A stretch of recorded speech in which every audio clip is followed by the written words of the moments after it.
Well, guys, it is December of 2020, which means, yes, we've made it through the most part of 2020, but it also means that our 2020 Model 3 is now a year old since we took delivery of it December 7th of 2019.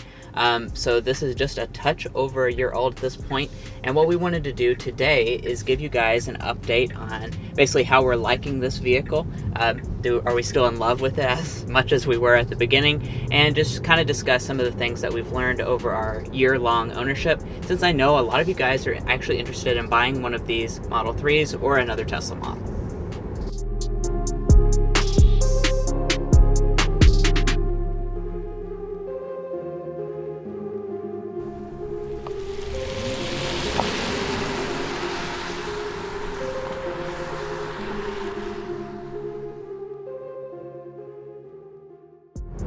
So what we're basically going to do is break this video into what's been great and what's not been so great, because it hasn't all been, just sunshine and rainbows. There have been a few little issues, and we do want to talk about those as well. But let's start off on a positive note, because 2020 needs some positivity. The Model 3 has been mostly great for us. We've really enjoyed having it. One of the things I do want to mention specifically about what we've enjoyed is how much people like to see it, how much people like to talk about it.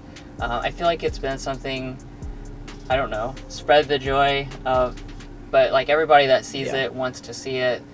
We get to demonstrate it to people, show them the fun features like the games that you can play and the infotainment system, opening the front, the glass roof. It's just like there's a lot of stuff that people are like, wow, this is so cool. Now, another thing that we've really enjoyed about this car, we were kind of leery about it going into purchasing one, is the charging at home situation. So for those of you that don't know already, we actually do not have a garage. So this Model 3 is parked outside, and all we have is a regular 120 volt household style outlet that we plug in by our front door, and that is it. And for many people, you may think that that's not feasible to own an electric vehicle and have that as your setup. But for us, it actually has posed zero issues. It, of course, would be nicer to have a garage, but plugging it in at night on the regular 120 volt outlet gets you 6 miles per hour of range. So in a typical 10-hour night, between like when you go to bed and get up in the morning and have to drive it again, you'll get around 60 more miles of range than you had the night before. And really, you're not going to burn out much more than that throughout the day unless you're really going somewhere far. Now, we could list positives about this car for a really, really long time. We're looking at, this is a car it's fun to drive. It costs way less than gasoline.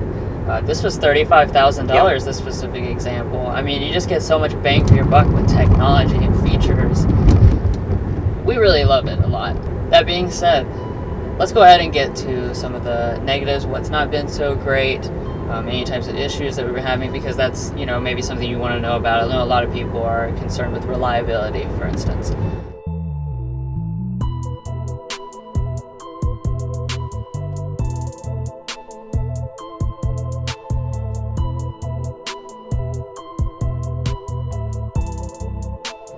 So one of those negatives kind of relates to the fact that we don't have a garage.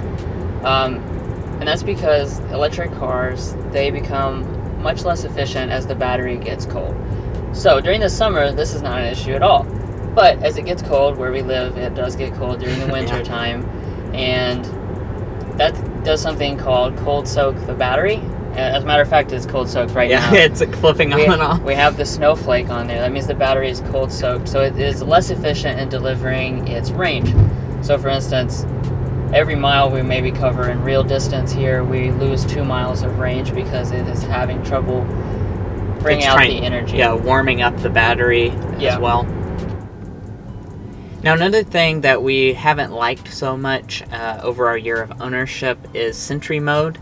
Now, I will go ahead and preface this by saying that Tesla really doesn't have to include this on there, and that I can't think of any other vehicle on the market that has it at all. So it is unique that it has it, but it's not foolproof, and I will say that because we've had several instances where we want to use Sentry mode. Something happened overnight that we want to see the clips, and about 95% of the time, something happened along the lines of, one thing or the other that it didn't end up getting recorded. Right. And we've now learned one additional thing, and that's the fact that if you don't have something called a high endurance memory card, basically with the ability to read and write continuously over a long time, it will kind of eat up and blow up your flash drive. We just learned this the hard way. We checked, we had something we needed to check. A possible crime was committed to our neighbor, and we wanted to check to see if we had footage. We unplugged it. We didn't have any footage for the past 2 weeks because the flash drive had blown up sometime in there, and I looked it up on the Tesla forum. Pretty common. It will blow up regular types of flash drives, so you need something high endurance. Now, another complaint that we have are the rain sensing wipers on this Model 3. Now, we actually complained about this in the 3-month ownership update video a couple months back, of course, and they're just not great. Like, I'm glad they're rain sensing, but the way Tesla uses the camera to sense the rain, it's not super effective in actually telling like mist off the road. So it can be, maybe not pouring rain down off the road, but the mist is coming up on your windshield and completely block your view, and it still doesn't sense that there's anything on the windshield. These wipers just have a mind of their own. As you can see, very sunny. And they're just going full blast for the past 3 minutes. And lastly here, let's talk about the warranty repairs that we've had done. So of course, this is not a Lexus. We knew going into it that was the case, but what we've had repaired, I think, has been pretty insignificant. Mostly it just relates to clips, plastic clips. We have had a few issues with that. So first issue, rattly speaker grill on the right passenger door. That was a loosened clip that mobile service clipped back in. Second thing, on the driver's side, the piece of plastic that's underneath of the driver and passenger door, it became loose and started to fall off. Another plastic clip, mobile service came by, snapped it back in. Third thing, over here on the side of this passenger door, the window loosened up a clip over on the door trim. It pushed up the trim. It's a little hard to visualize, but we have a picture of it. Again, a plastic clip. That one there, we fixed that ourselves. We didn't even have to get mobile service. We just pushed it, kind of undone it, and then pushed it back in, and it snapped back. So plastic clips. Tesla needs to work on that. Tesla's got a problem with plastic clips. But as far as major mechanical problems, anything like that, haven't had any problems with that. I don't know if did we mention the mileage yet? Oh yeah, we're at 10,000 miles. Yeah, we probably should have mentioned that earlier, but we're at 10,000 miles.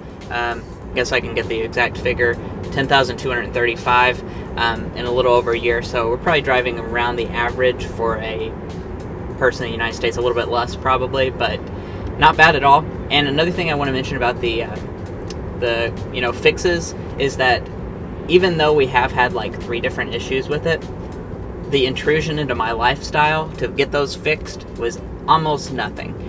With mobile service, you just schedule it in the app, and then they just show up at your house, 2 weeks out or whenever, and then they just can remotely unlock your car and fix it in 5 minutes, and then they just knock on and they're like, it's done. Have a good day. Yeah, it doesn't involve you at all. So that counts for something. That definitely counts for something, because if it was any other type of car and stuff like that started to happen, even if it was a small issue, I would still have to schedule appointment and go to the dealership. Go to the dealership, either have to wait there for a few hours or get a loaner, and that's just an annoyance, especially for busy people. So in conclusion here, we've really loved the Model 3 over the last year.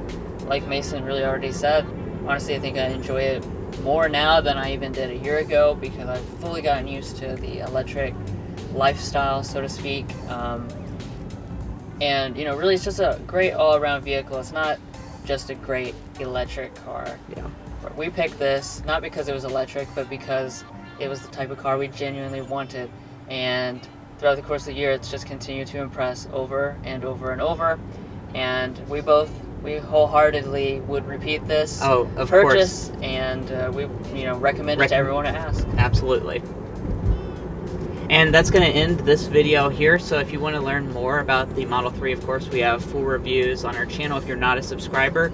And if you're not a subscriber, don't be a bum. Go ahead and hit that subscribe button down below. All it's going to do is give you notifications on all of our most recent content. And we'll catch you next time as we sample more of the latest automotive delicacies.